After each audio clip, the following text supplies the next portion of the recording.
Welcome back to the Midnight Report, and in today's video, we're going to be going through everything to do with the ransom note. We're also going to be going through Patsy's background as it connects into why maybe the Boulder police started to suspect her, given the not exactly match, but not excluding her from writing the ransom note. We're going to go through the ransom note itself, breaking down each individual paragraph / line, looking at anything that I found odd in the actual ransom note, and then looking at people way more qualified than I am and looking at handwriting experts. And this will both include handwriting experts from the Ramsey side of things and also from the Boulder police side of things, and why the Boulder police was so suspicious of Patsy herself, and even why Steve Thomas seemed to build his theory around this idea of the ransom note, given it is one of our only tangible pieces of evidence to speculate on this case. I also thought this would be a great introductory video as we go into the Patsy theory in the next video, which I want to put out there right away. The Patsy theory is not the one I actually subscribe to, but I do think it's a very fascinating case because I think it's the second most likely option besides the Burke theory. But with that being said, I'm going to try to give both sides the benefit of the doubt. Again, I don't believe in necessarily either one of these theories in terms of the way it supports what? The intruder or the Patsy theory, or some of the things along those lines. Now, I will say this, for the Ramsey side of things, almost every theory has Patsy writing the note, unless it's the intruder theory. So this still applies to pretty much every theory. But before I dive into Patsy's background to set the stage, what do you think about the ransom note? And let's get into it. So a couple things that the Boulder police found extremely suspicious about Patsy and her background is that she had a heavy background in being in theater. She had a degree in journalism. She was a beauty queen. A lot of this seemed to then be put into JonBené, who also started doing the child beauty pageants, which I always say are disgusting, but that's what she was getting into. She graduated in 1978 with a bachelor's degree in journalism, and we're told that she had some experience in dramatic writing, of course, being in journalism and having that connection to being in drama, more or less. She would have that experience. So right away, that kind of points an interesting idea here, is because a lot of what the Boulder police are going to suspect, now this is not concrete evidence at all, it's really just circumstantial evidence pointing to the idea that Patsy had the ability to be able to act. And so if you believe, for instance, things that happened in the ransom note, in the 911 call, or even the things after JonBenét's murder that seem a little bit more performative, that leans into why so many people are suspicious of Patsy herself, is because of her background in a lot of ways. So now that we've kind of built up a background for Patsy, who she is, she has the ability to be very theatrical. Let's look at the ransom note itself. So we're going to break this into like kind of paragraphs or sections, but this is the way that the ransom note starts. It says, "Mr. Ramsey, listen carefully. We are a group of individuals that represent a small foreign faction. We respect your business, but not the country that it serves. At this time, we have your daughter in our possession. She is safe and unharmed. And if you want her to see 1997, you must follow our instructions to the letter." So one thing you'll notice from the ransom note right away is it just has a lot of fluff in it. We just read basically a paragraph, and there's not a lot here. Like, there's been no real instructions to John, apparently, who's supposed to be reading this, and Mr. Ramsey, it's who it's addressed to. It doesn't really get to the point. All of it just says is, we have your daughter, but it puts it in a paragraph form. And so there's a couple things we can take away from this right away.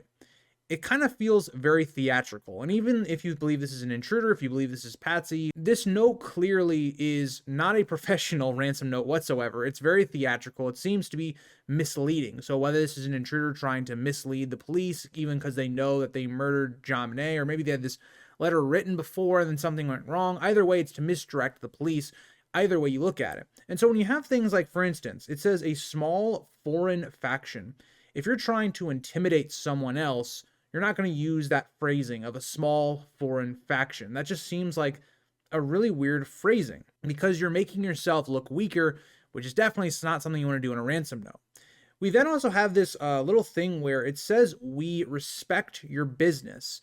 Now, in the actual note, you can see that this was scratched off slightly. It seems like apparently at one point it was supposed to say, "We do not respect your business," and then it was changed. So very much that the author of this letter, or this note I should say, was trying to show that they are foreign. This is a foreign faction. It's emphasized really in the first, 2 or 3 sentences, based on the fact of them saying they're a foreign faction that's small, and also the idea that they don't like the country of the United States. Now that leaves up a lot of questions. If you're really hating the country of the United States, for instance, Why are you targeting the Ramseys of all the families you could target? I mean, especially you think about what's going to happen in the following years with terrorism going on in the United States. It just seems really odd that you're going to go after the Ramseys. Just feels odd to me. Also, something worthy of talking about is in this first paragraph, we actually have two words that are misspelled: business and possession. And in a lot of ways, people have speculated that this is probably trying to cover up the educational level of the author of the ransom note, or trying to continue building the narrative that this is a foreign speaking person that doesn't know how to write English that well. The problem with that's going to be is this is an inconsistency. In the first paragraph, there is this consistency of not spelling words with like double S's well. But then all of a sudden, this kind of goes away. Like the rest of the note, there aren't these spelling mistakes really. So that's something that's really important to talk about right away. At this point, we finally get to the point where they say that they have JonBené, that she's safe and unharmed. But then the way that this is ended, that it's like, if you want to see her in 1997, more or less, you must follow our instructions. It's like, why haven't the instructions been given yet? And also, this seems very theatrical. Stating that, if you want to see her in the next year, you better listen. Does that not seem very theatrical? It doesn't really seem practical. I mean, I'm just thinking if I was writing this letter, I would just say, we have your daughter, listen or she dies. That's it. That's all I would say. That's all this first paragraph would say. You don't need to give extra details about yourself, because that makes it easier for the police, anyone investigating, trying to find you. If this is even the identity of the, say, intruders that this was, it's just really odd the way this was written. The next paragraph then focuses on the money. The author says, you will withdraw $118,000 from your account. $100,000 will be in $100 bills, and the remaining $18,000 in $20 bills. Make sure that you bring an adequate size attaché to the bank. When you get home, you will put the money in a brown paper bag. I will call you between 8 and 10 tomorrow to instruct you on delivery. The delivery will be exhausting, so I advise you to be rested. If we monitor you getting the money early, we might call you early to arrange an earlier delivery of the money and hence an earlier pickup of your daughter. Now, it seemed like there was another mistake here and it was crossed off. Maybe the idea of the author originally was going to put like, we were going to drop her off, something like that, not have like an exchange, more or less. Another mistake. And this also goes into the idea that the police also found practice notes that were used. And it seems like even in this like, final version of the note, they still didn't have specifically what they wanted to put down. But there's a couple of things that get brought up right away with this section of the phrasing of the ransom note. And I think a lot of people look at this is because, one, if you're a small foreign faction, you're asking for money, you've kidnapped this girl, you ask for $118,000. That is an extremely small amount for a very wealthy person in John Ramsey, who could have gotten much more than this. You could have milked this for much more. And you think about what you're putting at stake, your ability to be free. If you get caught for this, you're going to jail. And so that was really weird. Then the fact that they go into further details about exactly how they want the money. Having an adequate size attaché, which again, adequate. I would say if you are not a native English speaker, that would be a very tough word to spell out. It's spelled perfectly. So you start to see that inconsistency where the spelling all of a sudden starts to get perfect. It's almost like multiple people are writing this note or trying to at least show that. But then also the idea of like, why would this person care about what John is going to bring to the bank? Why would this person care if John is well rested? That also doesn't make any sense. I also think it's interesting is that they want John to have this money, but yet they say they're going to call him between 8 and 10 a.m. tomorrow. Now, the Ramseys themselves defend this, saying this actually didn't mean the 26th, that this meant the 27th, given that they discovered the note on the 26th, so that could have meant the 27th. But given the idea that this crime is happening, you would assume in the middle of the night, obviously it would be the 26th. But whatever, that is the Ramsey defense. I wanted to throw that in there because I know some people had asked me that in the comments before. So there's just a lot of things here that don't make a whole lot of sense. In terms of the person that just kidnapped your daughter and is now ransoming her seems to care a lot about John's well-being. Doesn't make a lot of sense. It seems very performative. It just seems like something that would not be in a normal ransom note. The next paragraph starts with, any deviation of my instructions will result in the immediate execution of your daughter. You will also be denied her remains for a proper burial, and the two gentlemen watching over your daughter do not particularly like you, so I advise you not to provoke them. So This once again is giving away a lot of detail for no reason. It also seems to be pointing to the idea that these people are foreign, or that the author is trying to make it assume like they are foreign, just given the fact of the wordage of execution, also denying her remains for a proper burial. This just kind of seems like stuff you would maybe see in the movies, for instance.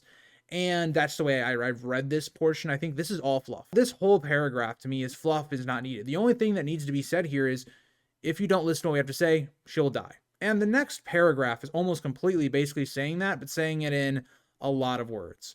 So the author then continues stating, speaking to anyone about your situation, such as police, FBI, etc., will result in your daughter being beheaded. If we catch you talking to a stray dog, she dies. If you alert bank authorities, she dies. If the money is in any way marked or tampered with, she dies. You will be scanned for electronic devices, and if any are found, she dies. You can try to deceive us, but be warned, we are familiar with law enforcement countermeasures and tactics. You stand a 99% chance of killing your daughter if you try to outsmart us. Follow our instructions, and you stand a 100% chance of getting her back. You and your family are under constant scrutiny, as well as the authorities.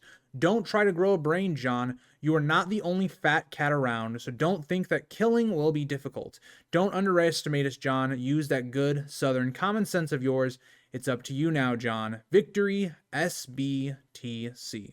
So there's a lot to decipher here. I think this is one of the most scrutinized parts of the ransom note. Firstly, you have more fluff here. Like, why are you saying in multiple lines, multiple sentences, taking up a good amount of time while you're in the middle of their house and you're preparing to kidnap their daughter, or you already have and she might even be dead at this point. You're stating all this stuff about she's going to die. Now, the other part of this that is very fascinating is, if you're reading this for the first time and you're like a parent, for instance, you'd be thinking, hey, maybe I should go see if there's someone in the house, try to find JonBené, go all the way around the house, search everything, or even look outside, see if there's a car that you don't recognize that's watching your house. None of this happens. And so that's really important to also understand. I think that's going to be more with when we talk about the Patsy Ramsey theory about the reaction by her specifically. But getting back to the ransom note, it's really weird because in one hand, the author of the ransom note seems to say that they have a lot of intelligence in how the police work and their countermeasures. But in the same vein, they give away a ton of details about themselves and their group, if there even one that exists, and could help the police find you and catch you. And so that doesn't make any sense. Now, the other part of this, going back really to the first paragraph, is they say you stand a 99% chance of killing your daughter if you try to outsmart us. Why wouldn't you say 100%? 99% means, okay, there actually is a chance that these people are going to screw it up and that JonBené is going to be fine. That's not something you would ever say in a ransom note. It just doesn't make any sense. And then also you just have weird language being used at the end of this paragraph. And it's something that I'm like, would this be something that's foreign to the country that doesn't speak English well? Say things like, would they say, don't try to grow a brain? You are not the only fat cat around. Also, this person seems to have a fairly intimate knowledge with the Ramseys, given the fact they know exactly how much the Christmas bonus for John Ramsey was, and that also of his background. Now, would this be the hardest information to find out, especially for the, where John Ramsey grew up and his background? No, not necessarily. Now, the Christmas bonus would be much more difficult to find out, but I do think this is very odd. The language being used for apparently a foreign faction that doesn't speak English well, or at least that is what is being portrayed here. Now, this person could be using this as a cover. So the person could, for instance, be just a normal American citizen. Well, not normal, because they're obviously messed up in the head for what they did, but they could just be somebody that is living in America that does know of the Ramseys. They're not actually a foreign faction or any of that, and this is all a cover-up? Sure. I still question the length of this. It's an absurd amount of time. It would have taken, what we have been told by experts, it would have taken at least 21 minutes to write this note. I would argue maybe even longer, given that they didn't seem sure on how they wanted to write the note, given the mistakes that we have here, the things that were scratched out in the original note. And that is the note. So I kind of gave my interpretation of the wordage that was used in the note. And so I specifically don't want to get into the similarities in handwriting specifically to, say, Patsy, because I'm not a handwriting expert. That's not my thing. I am somebody that likes to come at these cases from a personal standpoint, putting yourself in the shoes of either the people that are being accused, the police, the victims, I like to put myself in the shoes of those people. I'm not somebody that is innately a doctor or a forensic expert or a handwriting sample person. That's why I always lean on other people to find out what their findings were. So for this part, we're now going to transition into looking at two, I think, key books for the handwriting samples. We're going to be looking at Lawrence Schiller's book, Perfect Murder, Perfect Town. And then also we're going to be looking at Steve Thomas's book on JonBené inside the Ramsey murder investigation. So the first book that I think we should start with is from Lawrence Schiller, from Perfect Murder, Perfect Town. I used this book heavily in my original research for the case, and so this is where we're going to start the timeline. So in his book, he notes that the Colorado Bureau of Investigation, also known as the CBI, this was their findings. I will be referencing them as the CBI from now on, so just keep that clear. So the CBI expert from Chet Ubowski reported that there were indications that John Ramsey did not write the note.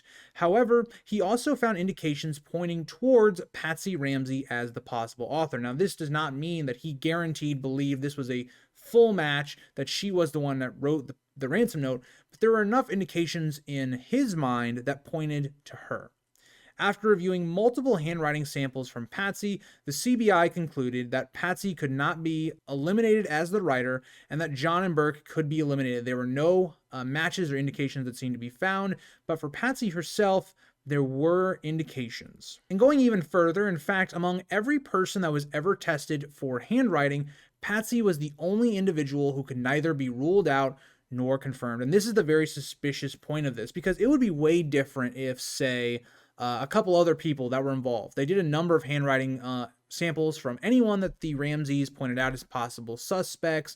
They would do handwriting samples on friends of the family, maybe some people from, I think they did do handwriting samples on some of the people John worked with. I'm not clear on that, but if I'm remembering correctly, that was the case. But just remember, anybody that was at any point that was a suspect of this case, their handwriting cleared it. Like, they didn't have any matches that could not rule them out of being the author. So Patsy being the only person, to me, strikes out as very suspicious.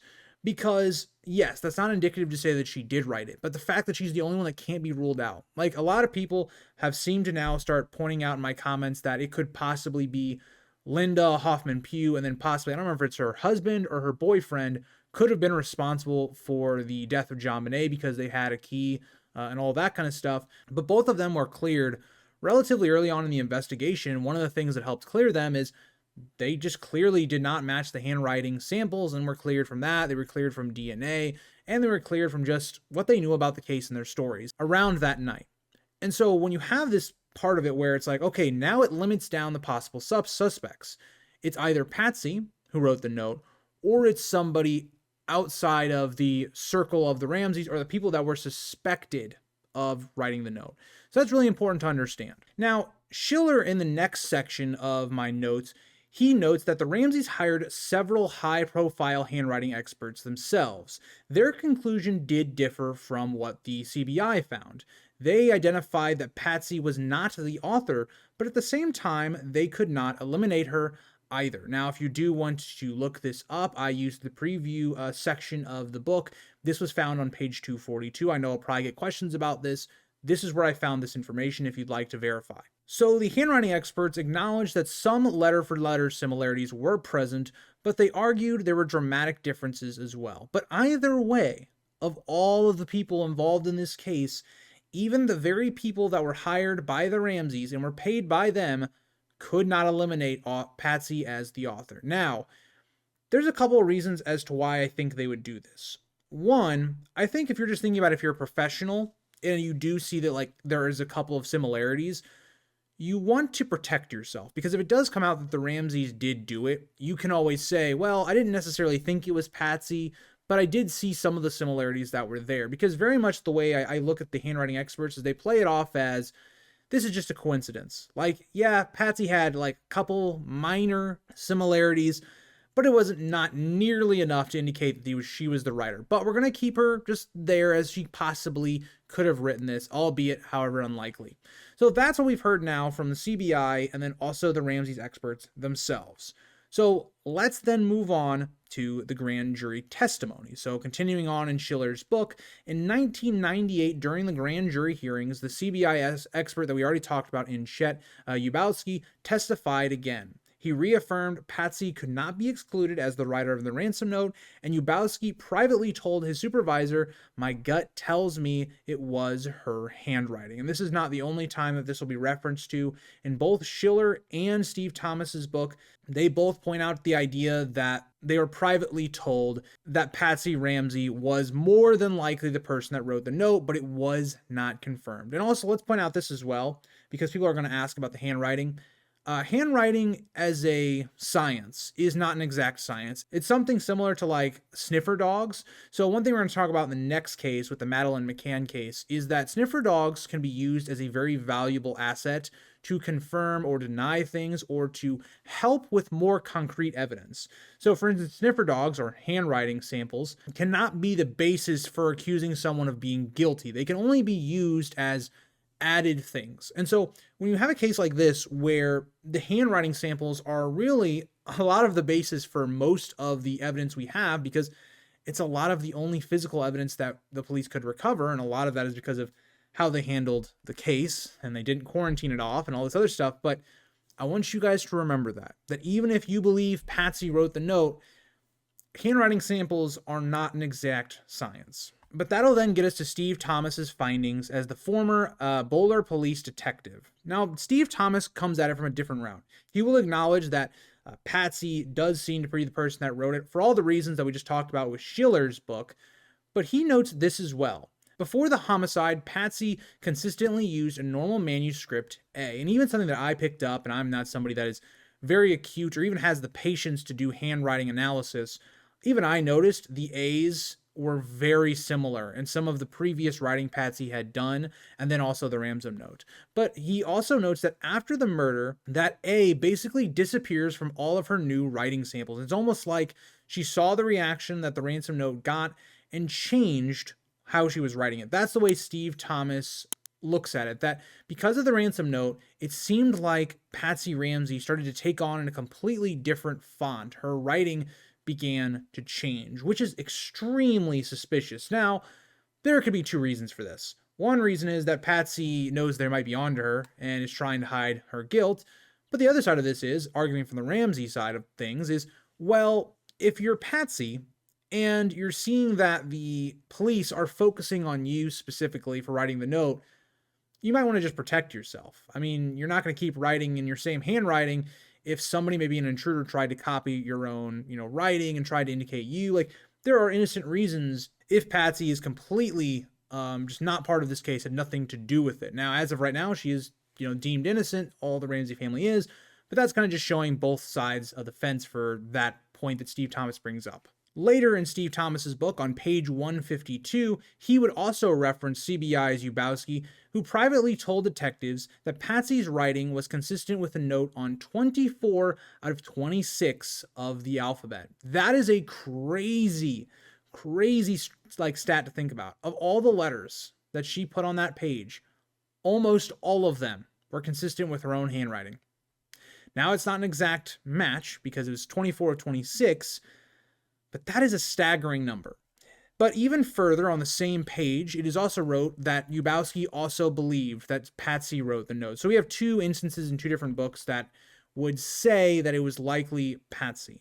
But backing up what we see in Schiller's book, Steve Thomas also notes that the DA allowed the Ramsey-hired handwriting experts to study the note. And after they had been given sufficient time to look at it, there was a big showcase presentation, and they concluded that Patsy could not be identified as the writer, but could also not be eliminated. So everything we've pretty much been talking about this whole time. But it's even interesting that Steve Thomas writes this note. He says he expected nothing less from experts paid by the defense, but even they had to admit they could not eliminate her. And I do think that's staggering. The fact that not only are you paying these people to look at the handwriting analysis and try and figure out who it was, but also the people on your defense team didn't clear you.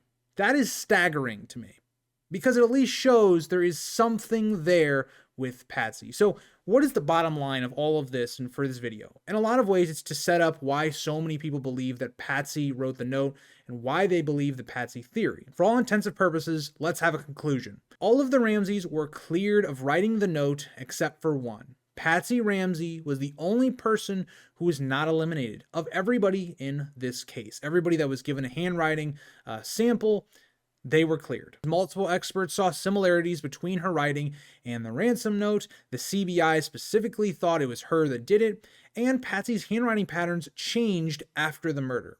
The defense experts themselves could not rule her out either. So that is my analysis of the ransom note. Again, I didn't go fully into what I've seen other people where they'll look at all of her letters and things like that. I'm not going to do that because I am not skilled enough to do that. I don't have the patience to do that. And that's just not my forte.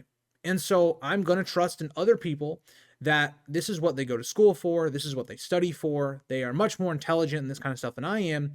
And the conclusion I walk away with is I think it's highly probable that Patsy wrote the note. Given everything came from inside the house, the time it would have taken, Patsy fits the bill. You have the suspiciousness around her changing her handwriting after the case, and I know that can be explained innocently as well, but it's just a lot of things you have to swallow and accept. And do I think that this means that Patsy killed her daughter? No, absolutely not, because I don't believe the Patsy theory, even though I think I'm coming around to it more as I've studied for it for the next video. I think it's hard to say that this was an intruder and they took everything from the household. They took the time to write the note. And then when the note comes out and they do samples on it, the only person that comes back with even a little bit of matches is Patsy. Let me know what you guys think in the comments. And I really want to emphasize, I know most people that comment and are disrespectful to me or other people in the comments, and this is almost exclusively on the Ramsey side of things, who cannot have rational discussion. They just shout at people, call others disrespectful names because they're even, looking at the idea that the Ramseys could be even a little suspicious. That is unheard of for most people that follow the Ramseys and believe they are innocent and all this other kind of stuff. They're not willing to be rational or anything like that. And that's not for everybody. I've had a couple discussions with people from the other side of the fence who believe the Ramseys did nothing in this case or any of that. And those people I very much respect. I appreciate you for rationalizing your position effectively and even at times changing my own mind. I've had this happen a couple times. I think you guys, it can be very insightful. A lot of you have a lot more experience in covering this case. A lot of you were alive and were present when this case was going on. I wasn't born when this case happened. I was not born until 2000. So I'm going back with the lens of trying to take all the evidence we have now. But then, I don't have the available tools of, firsthand experience when this case broke. So my point of this at the end of the video is, if you're going to comment something, remember, you're not talking to a screen. You're talking to another human being. I can make mistakes. I'm willing to have rational conversations. It's about keeping it respectful. And that's the whole point of this that I feel like so many people are great about. And there's also this other group of people that are not great about it at all. They're very much, I think, the loud, outspoken minority on my channel, given that most people, they know my thoughts at this point. I believe the Ramseys were involved. Whether you believe it's the Burke theory, the John theory, the Patsy theory, I think the probabilities lead to someone in that house did it. And I think it, for the most part, is probably a combination of all of them, or at least two of them. So, yeah, thank you guys all for watching. I'll see you guys all in the next one. Bye, guys.